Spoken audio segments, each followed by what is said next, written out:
ओम ज्ञानतिमिरान्धस्य ज्ञानाञ्जनेन शलाकाय चक्षुरुन्मीलितं येन तस्मै श्री गुरवे नमः। वाञ्छाकल्पतरुभ्यश्च कृपा सिन्धुभ्येव च पतितानां पावनेभ्यो वैष्णवेभ्यो नमो नमः। जय श्री कृष्ण चैतन्य प्रभु नित्यानंद श्री अद्वैत गदाधर शिवासादि गौर भक्तवृंद। हरे कृष्णा कृष्णा कृष्णा हरे हरे, हरे राम राम राम हरे हरे। तो कल हम लोग हरिदास ठाकुर जी की महिमा पढ़ रहे थे। किस तरह हरिदास ठाकुर को चैतन्य महाप्रभु वरदान देते हैं कि उनसे कभी भी कोई अपराध नहीं होगा, किसी भी न नाम में अपराध होगा, ना कभी किसी वैष्णव के प्रति कोई अपराध होगा। और जो कोई हरिदास ठाकुर को स्पर्श करेगा, स्पर्श करने की तो बात क्या है, अगर कोई देख भी लेगा हरिदास ठाकुर को तो उसके अनादि काल का जो कर्म बंधन है वो टूटकर खत्म हो जाएगा। इस तरह कुछ लोग भी एक सॉन्ग है जो ई बारो करो ना करो, तो इसको हम लोग करेंगे। तो उसमें बहुत सुंदर से बताया है वैष्णव महिमा कैसा होता है कि गंगा जी जो होती है उसमें जब हम स्नान करते हैं तो स्नान करने के बाद ही बहुत वर्ष लग जाते हैं गंगा में स्नान करने के बाद, तब जाके वो हमको पावन करती है, तब जाके हमारे कर्म बंधन टूटते हैं। लेकिन जब हम किसी वैष्णव ठाकुर के दर्शन करते हैं तो उनके दर्शन करने से ही हमारा मंगल होना शुरू हो जाता है। हमारे सारे कर्म बंधन, अनादिकाल से जो कर्म बंधन है वो खत्म हो जाते हैं, टूट जाते हैं। प्रहलाद ये ही ना दैत्य कपि हनुमान, एई मत हरिदास नीच जाति नाम। तो जिस प्रकार प्रहलाद दैत्य कुल के हैं और जिस प्रकार हनुमान कपि कुल के हैं, कपि यानी वो पशु कुल में आते हैं, हनुमान जी जो है वो पशु कुल में आते हैं और प्रहलाद महाराज जो है वो दैत्य कुल में आते हैं। उसी प्रकार हरिदास भी नाम मात्र को ही नीच जाति के हैं। तो कपि यानी दैत्य कुल में जन्म लेने से प्रहलाद महाराज का कुछ कम नहीं हो गया, वो वैसे ही श्रेष्ठ भागवत भक्त है, भगवान के भक्त हैं। उसी प्रकार हनुमान जी राम जी के बड़े श्रेष्ठ भक्त हैं, चाहे वो कपि कुल के क्यों ना हो, चाहे वो पशु कुल में क्यों ना हो, पशु योनि में क्यों ना हो। उसी प्रकार हरिदास ठाकुर भी क्या है, वो केवल नाम मात्र के नीच जाति के हैं। केवल नाम के लिए उन्होंने मतलब ऐसे जन्म ग्रहण किया, लेकिन जन्म ग्रहण करने से वो नीच जाति के नहीं हो जाते हैं। प्रहलाद हिरण्यकशिपु दैत्य के पुत्र है, उन्हें देवता नहीं माना जाता है। हनुमान पशु कुल में आविर्भूत हुए हैं, इनको सभ्य मानव नहीं कहा जा सकता। परंतु जिस प्रकार विचार करने पर प्रहलाद एवं हनुमान को श्रेष्ठ वैष्णव के रूप में मानना परम प्रयोजन का विषय है, उसी प्रकार नीच कुल में आविर्भूत अहिंदू हरिदास का भी वैसा ही उत्कृष्ट महाभागवत तत्व सर्वतो भाव है, भाव से सिद्ध होता है। हरिदास कांदे कांदे मुरारी श्रीधर, हासिया तांबूल खाए प्रभु विश्वंभर। तो यहाँ पर हरिदास, मुरारी गुप्त और श्रीधर, ये श्रीधर कोलाविचा, ये तीनों आनंद के आंसू बहे जा रहे हैं, लोग रोए जा रहे हैं और प्रभु विश्वंभर हंसकर तांबूल चबा रहे हैं। बसिया छे महाज्योति खटारा ऊपरे, महाज्योति नित्यानंद छत्र धरे शिरे, अद्वैतेरा भीते चाही हासिया हासिया, मनेरा वृत्तांत तार कहे प्रकाशिया। सुना सुना आचार्य तुम्हारे सीनिशा भागे, भोजन कराइला आमी ताहा मने जागे, यखना आमार नहीं हया अवतार, आमारे आनी ते श्रम करीला अपार। गीता शास्त्र पढ़ाओ बखान भक्ति मात्र, बुझीते तो मार व्याख्या केवा अच्छे पात्र। ये श्लोकेरा अर्थे नहीं पाओ भक्ति योग, श्लोकेरा ना देह दोष छाड़ सर्वभोग। दुख पाई शुद्धि था करी उपवास, तबे आमी तोमा स्थाने हई प्रकाश प्रकाश। तुम्हारी उपासे मोई मानो उपवास, तुमी मोरे ये देह से मोर ग्रास। तिला ध तोमार दुख आमी नाही सही, स्वप्ने आसी तोमार सहित कथा कही, उठा उठा आचार्य श्लोकेरा अर्थ सुना, एई अर्थ एई पाठ निसंदेह जान, उठिया भोजन कर ना कर उपवास, तोमारा लागिया आमी करीबा प्रकाश, संतोषे उठिया तुम्ही करा भोजन, आमी बली तुम्ही ये ना माना स्वपन, एई मत एई पाठे द्विधा हया, स्वपनेर कथा प्रभु प्रत्यक्ष कहया, यथा रात्रि स्वप्न हया ये दिने ये शनि, यथा श्लोक सभा प्रभु कहिला आपने, धन्य धन्य अद्वैतेरा भक्ति रा महिमा, भक्ति शक्ति की बलिबा एही तार सीमा। तो अब महाप्रभु अद्वैत आचार्य के बारे में बोलते हैं। महान ज्योति स्वरूप महाप्रभु सिंहासन पर विराजमान थे और महान ज्योति स्वरूप नित्यानंद प्रभु उनके सर पर छत्र धारण किए हुए थे। अद्वैत की ओर देखते हुए प्रभु हंसकर उनसे मन की बात कहने लगे। सुनो आचार्य सुनो, क्या तुम्हें स्मरण है कि रात को मैंने तुमको भोजन करवाया था? जब मेरा अवतार नहीं हुआ था तब मुझे यहाँ लाने के लिए तुमने बहुत परिश्रम किया था। गीता शास्त्र पढ़ाते थे तो केवल भक्ति की ही व्याख्या करते थे। ऐसा कौन है जो तुम्हारी व्याख्या को समझ सके? जिस श्लोक के अर्थ में तुम्हें भक्ति योग की महिमा दिखाई नहीं देती थी, उस श्लोक को दोषी ना ठहराकर तुम अपने को दोषी मानकर सभी भोगों का त्याग कर देते थे। तब तुम रात में जाकर मैं तुम्हारे सामने प्रकाशित हुआ था। तुम्हारे उपवास करने से मेरा भी उपवास होता था, इसलिए तुम मुझे जो देते थे वही मेरा भोजन था। आधे पल के लिए भी मैं तुम्हारा दुख सहन नहीं कर सकता था, इसलिए रात में सपने में आकर तुमसे वार्तालाप किया था। क्या कहा था कि उठो आचार्य उठो, श्लोक का अर्थ सुन लो, यही अर्थ है, ये पाठ तुम निसंदेह जान लो, उठकर भोजन कर लो, उपवास मत करो, तुम्हारे हेतु मैं अपने को प्रकाशित करूंगा। तो अद्वैत आचार्य जी को बता रहे हैं कि कैसे तुमने इतना परिश्रम किया ताकि मैं इस धरती पर प्रकट हो सकूं। जब तुम गीता शास्त्र पढ़ाते थे सबको, तब उसके हर श्लोक में तुम भक्ति योगा के बारे में बताते थे, भक्ति योग के बारे में बताते थे। और जब भी तुम किसी श्लोक में भक्ति योगा के बारे में व्याख्या नहीं कर पाते थे, नहीं समझ पाते थे, जब तुमको उसमें भक्ति योग के बारे में कुछ दिखाई नहीं देता था, तब तुम उस श्लोक को दोष नहीं देते थे। तुम क्या करते थे? तुम अपना खाना पीना, अपना भोग सब छोड़ देते थे और उपवास करते थे। तब मैं तुम्हारा ये दुख नहीं देख पाता था और तुम्हें रात में सपने में आकर मैं तुम्हें बताता था कि उस श्लोक में भक्ति योग कैसे आता है और उसका क्या अर्थ है।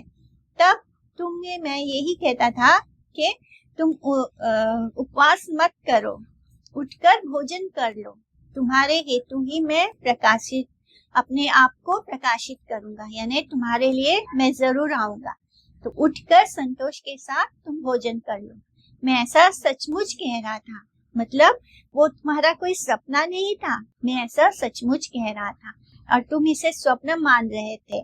इस प्रकार जिन जिन श्लोकों को पढ़ने में अद्वैत को परेशानी होती थी, उन सब के बारे में प्रभु ने स्वप्न में आकर समझाया था और उन्हीं सब बातों को अब वे प्रत्यक्ष रूप से कह रहे थे। तो जब कोई साधु या कोई शुद्ध वैष्णव, साधु माने वैष्णव, तो जब कोई शुद्ध वैष्णव या भगवान सपने में देखते हैं तो वो सपना नहीं होता, वो साक्षात सत्य होता है। तो इस बात से वही प्रकाशित होता है जब महाप्रभु कहते हैं कि तुम्हें लगा कि तुम सपना देख रहे हो, पर वो सपना नहीं था। हर बार मैं तुम्हारे स्वप्न में आकर तुमको गीता के उस श्लोक का अर्थ बतलाता था, जिसको ना समझ पाने पर तुम उपवास करते थे।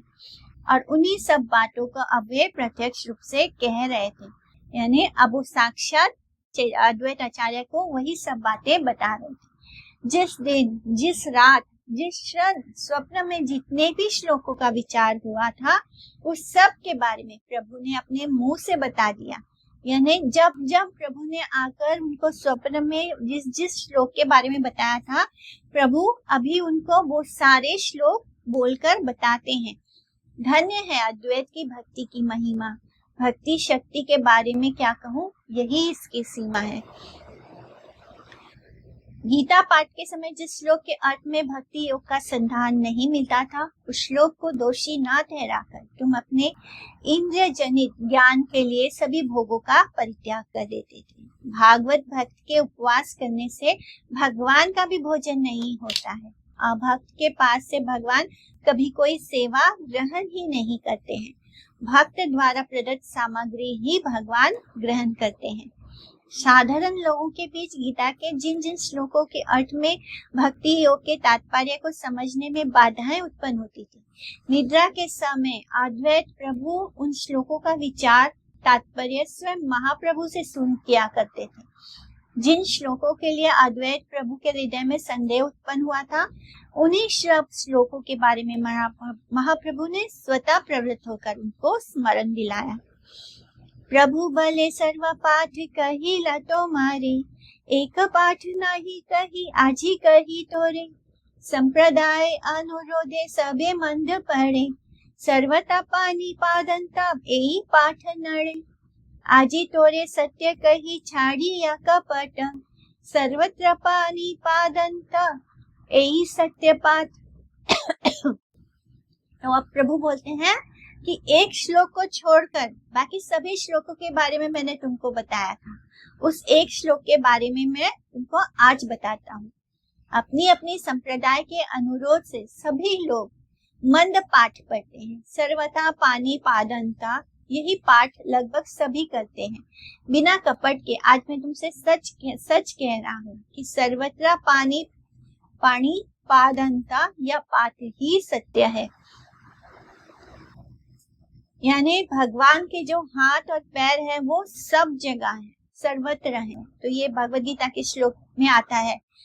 तो यही बता रहे हैं कि इसका अर्थ यही है कि मैं सब जगह, मेरे हाथ पैर सब जगह है। सर्वता पानी पादंता सर्वतो शिशिरो मुखम, सर्वता श्रुति मल्लोके सर्वम आवृत्य तिष्ठति। अति गुप्त पाठ आमी कहिला तोमारे, तोमा बही पात्र के बा आछी कही बारे। चैतन्यरा गुप्त शिष्य आचार्य गोसाई, चैतन्यरा सर्व व्याख्या आचार्यरा थाई। जिनके हस्त हाथ पद पैर, जिनके हस्त पद नेत्र मस्तक मुख कर्ण समूह सर्वत्र परिव्याप्त हैं। भगवान के हाथ पैर नेत्र मस्तक मुख कर्ण सब कुछ सब जगह व्याप्त है। वही परमात्मा वस्तु निखिल चराचर में सभी वस्तुओं को आच्छादित करते हुए विराजमान है। हमने ये अति गूढ़ बात तुमको कह दिया है। तुम्हारे अतिरिक्त मैं और किससे ये कह सकता हूँ।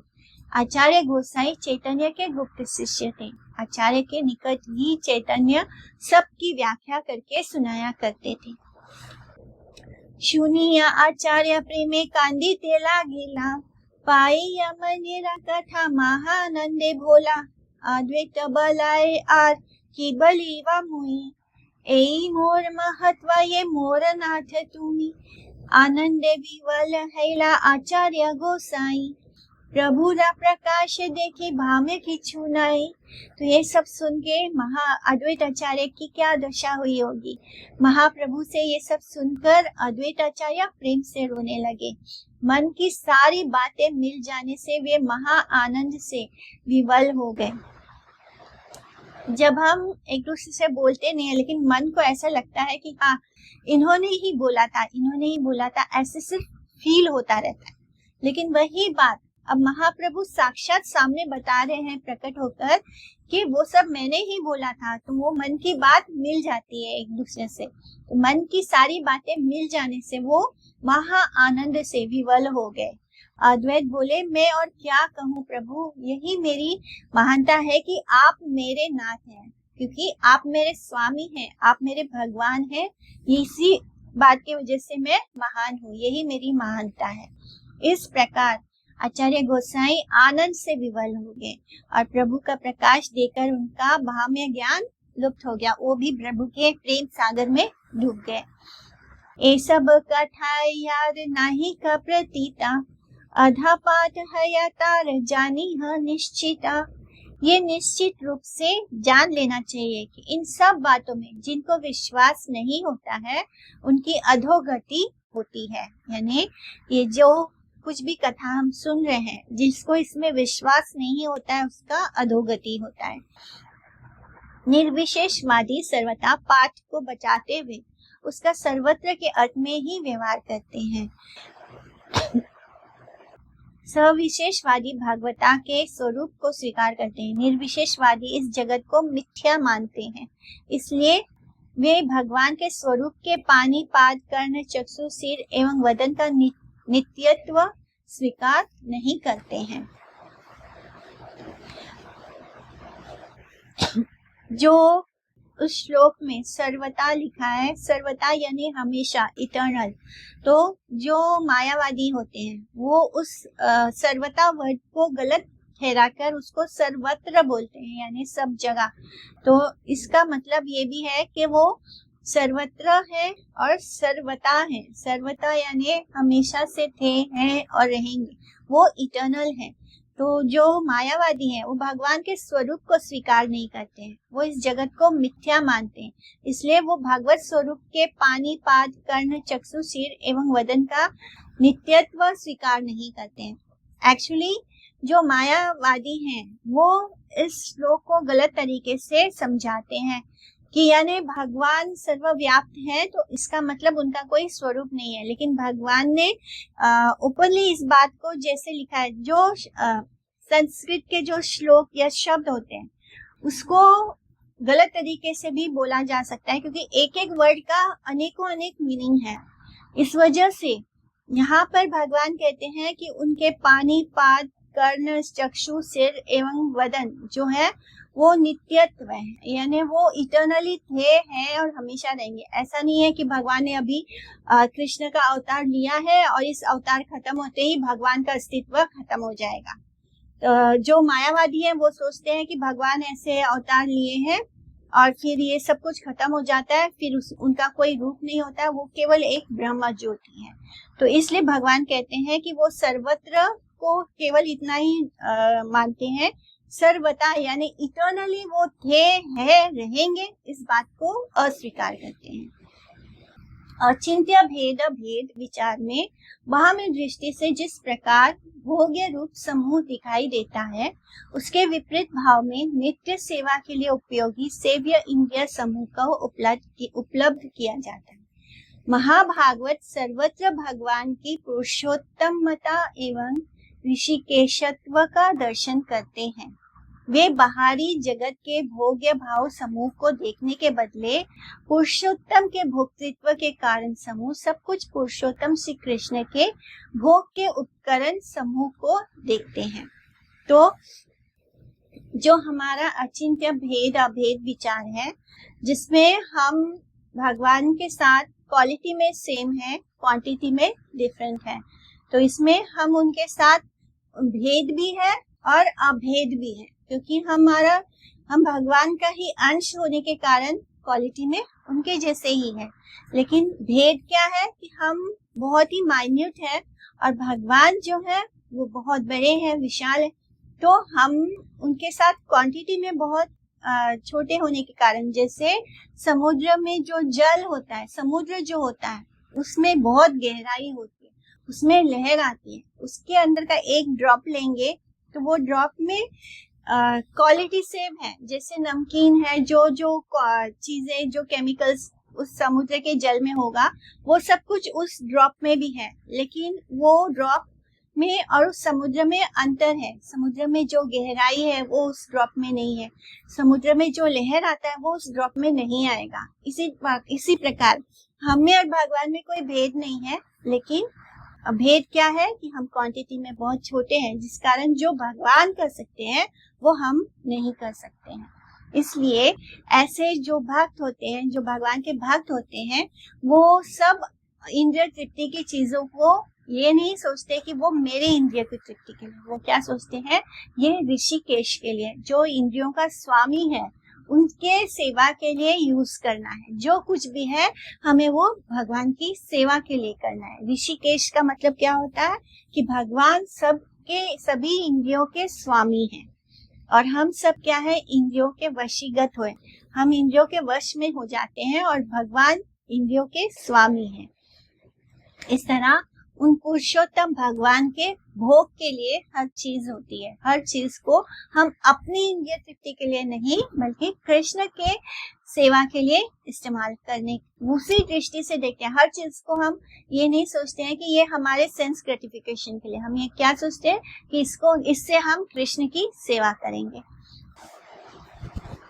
विशिष्ट अद्वैत दर्शन के विचारक जैसे प्रपंच जगत को भागवत स्वरूप के स्थूल शरीर के रूप में मानते हैं, अथवा केवल द्वैत विचारक जैसे प्रापंचिक दर्शन जगत की सत्ता को नहीं मानते हैं, वैसी धारणा की अचिंत्य भेदा भेद के परम सूक्ष्म दर्शन में कोई आवश्यकता नहीं है। प्रेम अंजन छुरिता भक्ति विलोचना द्वारा अंग प्रत्यंग आदि सहित नित्य रूप का परिदर्शन करने में भागवत भक्त को कभी भी कोई व्याघात नहीं होता है। सेवा विमुख जनों को जो प्रापंचिक भोग दर्शन होता है, उसके नश्वर जगत में सच होने पर भी शुद्ध जीवात्मा के दर्शन में उसमें अनर्थ का अवकाश नहीं है। जीवों का अर्थ सेव्य पर आश्रित है, इसलिए भोग बुद्धि की वशवर्ती होकर कर्म फल भोगने को विवश जीव जिस प्रकार जागतिक भोगों को आह्वान किया करते हैं, उस प्रकार की भोग दृष्टि सर्वत्र नहीं रखनी चाहिए। यही प्रभु का अभिप्राय है।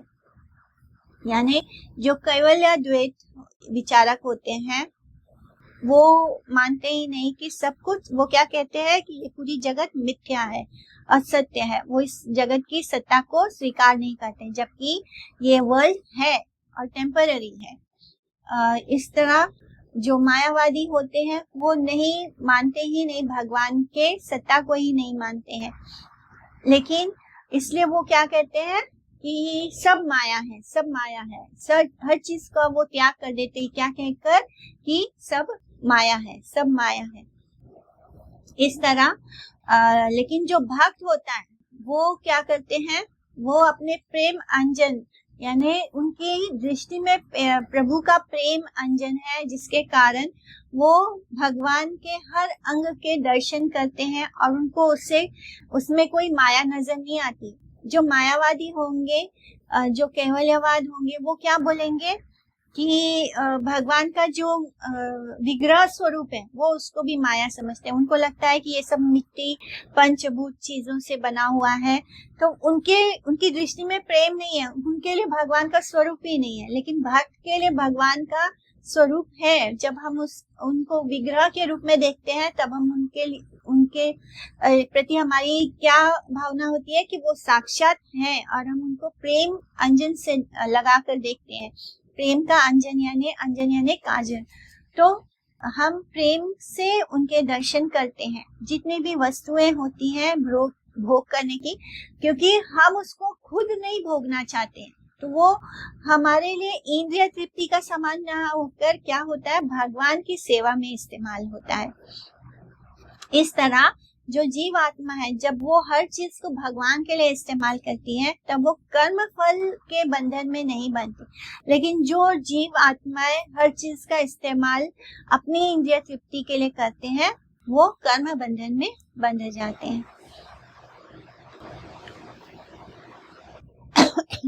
अनर्थ रहने के समय कर्मवादी नश्वर वस्तुओं को भोग्य समझ लेते हैं और एवं विराट रूप को रूपक और काल्पनिक मानते हैं।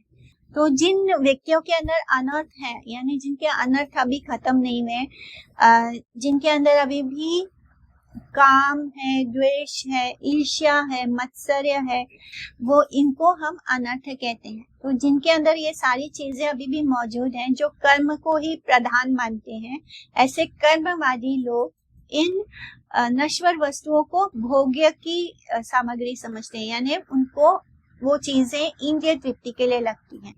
और जब वो भगवान का विराट रूप देखते हैं तो उसको रूपक और काल्पनिक मानते हैं, यानी वो माइथोलॉजी बोलते हैं।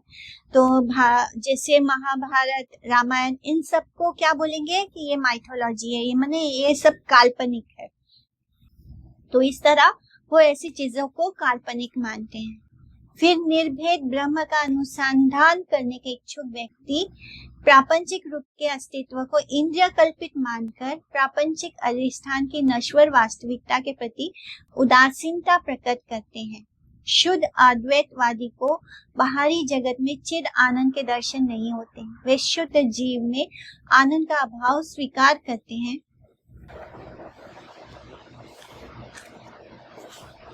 शुद्ध अद्वैतवादी को बाहरी जगत में चिद आनंद के दर्शन नहीं होते हैं। वे शुद्ध जीव में आनंद का अभाव स्वीकार करते हैं एवं जड़ जगत में सच्चिद आनंद की अनुभूति के संबंध निर्णय में विपरीत भाव प्रकाशित करते हैं। अतः अचिंत्य भेद अभेद विचार शुद्ध अद्वैतवादियों की समझ में नहीं आता। तो ये जो अचिंत्य भेद अभेद विचार है, ये शुद्ध द्वैतवादियों को की समझ में नहीं आता। जो अद्वैतवादी हैं, जो समझते हैं कि सब कुछ एक है, यानी मैं भी भगवान हूँ, हर जीवात्मा क्या है, भगवान है। तो इस कारण क्या होता है, जो अद्वैतवादी हैं उनको बाहरी जगत में चिद आनंद के दर्शन नहीं होते, उनको भगवान के दर्शन नहीं होते। इस बाहरी जगत में वो सब चीज को माया मानते हैं, वो खुद को ही भगवान समझने लगते हैं और वो शुद्ध जीवात्मा में आनंद का भाव स्वीकार करते हैं। उनको लगता है कि जीवन में कोई जीवात्मा के अंदर कोई आनंद नहीं है एवं ये जो मटेरियल वर्ल्ड है, जड़ जगत में सच्चिद आनंद की अनुभूति के संबंध निर्णय में वो विपरीत भाव प्रकाशित करते हैं। हरे कृष्ण।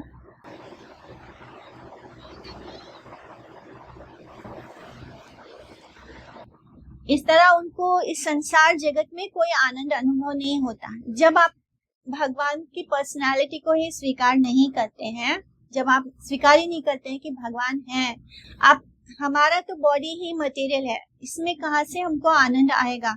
जब तक कि हम भगवान से नहीं जुड़ जाते तब तक हमें कोई आनंद की अनुभूति नहीं होगी। तो ये सब जो अद्वैतवादी हैं, जो कहते हैं कि सब कुछ एक है, यानी इनको मायावाद भी कहते हैं, तो वो अद्वैतवादियों के लिए कोई भी चीज में आनंद की अनुभूति नहीं होती। उन्हें कहीं भी भगवान का चिन्ह में प्रकाश महसूस नहीं होता है। लेकिन जो अचिंत्य भेद अभेद विचार है, इसमें शुद्ध ये जो विचार है, ये शुद्ध अद्वैतवादियों को समझ में आता ही नहीं, क्योंकि उनके लिए तो सब कुछ एक है। वो नहीं स्वीकार करते कि भगवान का कोई अस्तित्व है। उनको लगता है कि भगवान केवल जैसे आकाश फैला हुआ है, तो भगवान बहुत विशाल है, बड़े हैं, तो इसका मतलब उनका कोई स्वरूप ही नहीं है। भागवत शक्तिमता में सर्वत्र सच्चिद आनंद की अनुभूति वर्तमान है।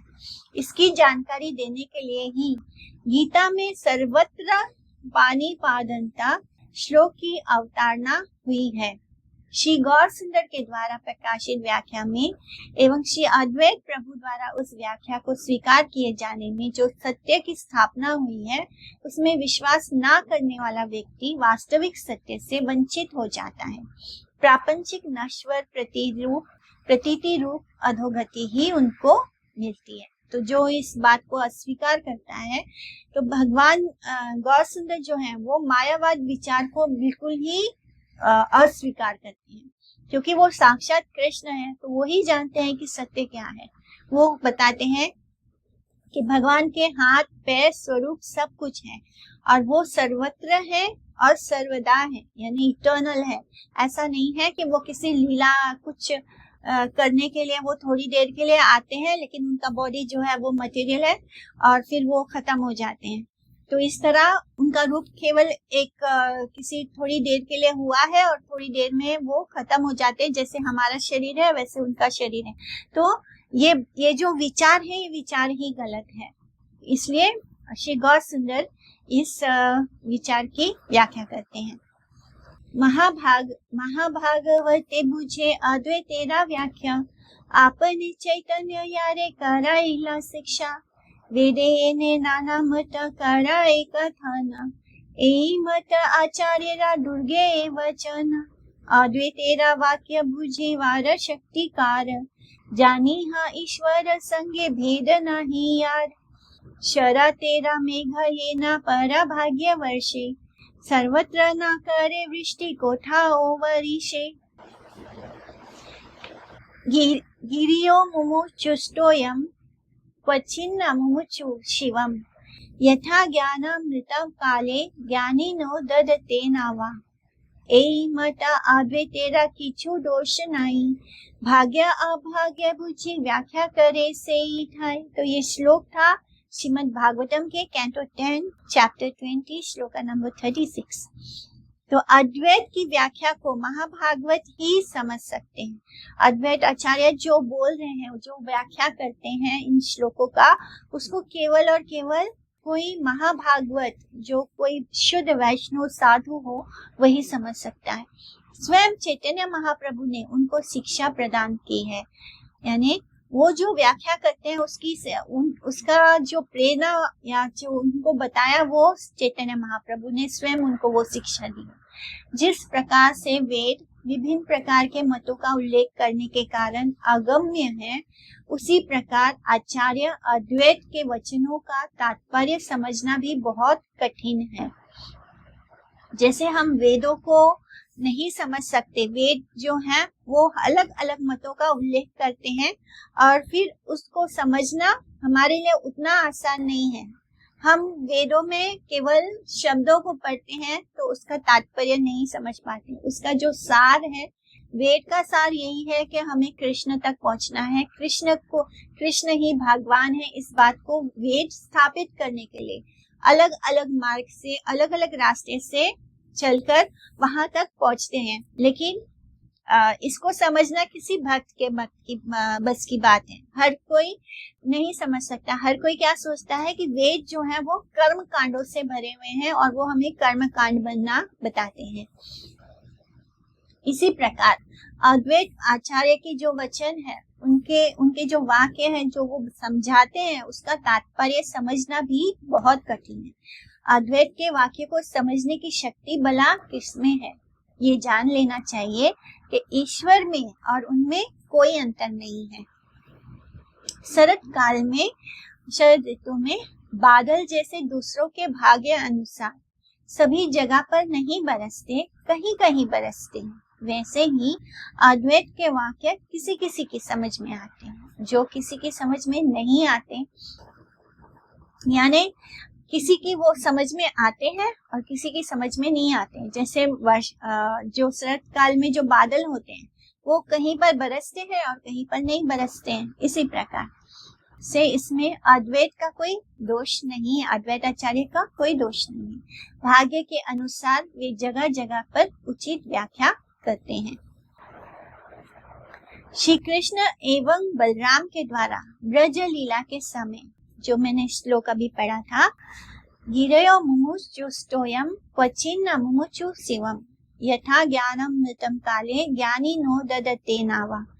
श्री कृष्ण एवं बलराम के द्वारा ब्रज लीला के समय श्रीधाम वृंदावन में वर्षा और शरद ऋतुओं का वर्णन करते हुए श्री सुखदेव गोस्वामी ने कहा कि जैसे ज्ञानी गण योग्य शिष्यों को भागवत तत्व के बारे में उपदेश रूप ज्ञान अमृत प्रदान करते हैं, परंतु जो अयोग्य शिष्य होते हैं उनको वो ज्ञान नहीं प्रदान करते। वैसे ही पर्वत समूह भी किसी किसी स्थान पर मंगलदायक जल राशि वर्णन कर रहे थे तो कहीं कहीं पर वो नहीं भी कर रहे थे। यानी इसमें बताया गया कि जो ज्ञानी जन होते हैं वो क्या करते हैं, वो अपने जो शिष्य योग्य होगा, जो उस बात को समझने के लायक होगा, जो उसको समझ पाएगा, उसी को वो ज्ञान की बात समझाते हैं। और जो अयोग्य शिष्य है, सभी शिष्य एक समान ज्ञानी नहीं होते हैं, तो जो अयोग्य होगा तो उसको वो बात नहीं समझाया जाता है। श्री अद्वैत प्रभु की व्याख्या अचिंत्य अभेद मूलक होने पर भी अचिंत्य भेदात्मक है। इस सत्य को केवल उत्तम वैष्णव ही समझ सकते हैं। अनभिज्ञ जनों का विचार ये है कि श्री अद्वैत प्रभु केवल अद्वैत मत के प्रचारक है एवं श्री गौर सुंदर के द्वारा चिंतित अद्वैत विरोधी द्वैत मत के उपदेशक है और अद्वैत की व्याख्या का तात्पर्य नहीं समझकर उनके वंश की मर्यादा का सही प्रकार से पालन करने में असमर्थ, परंतु केवल नाम के वंशधारियों में न्यूनाधिक मायावाद प्रचारित होता रहा है। तो बहुत सारे लोग ऐसे हैं जो अद्वैत प्रभु जो बोल रहे हैं, वो क्या कहते हैं कि वो केवल अद्वैत यानी केवल अद्वैत मत के प्रचारक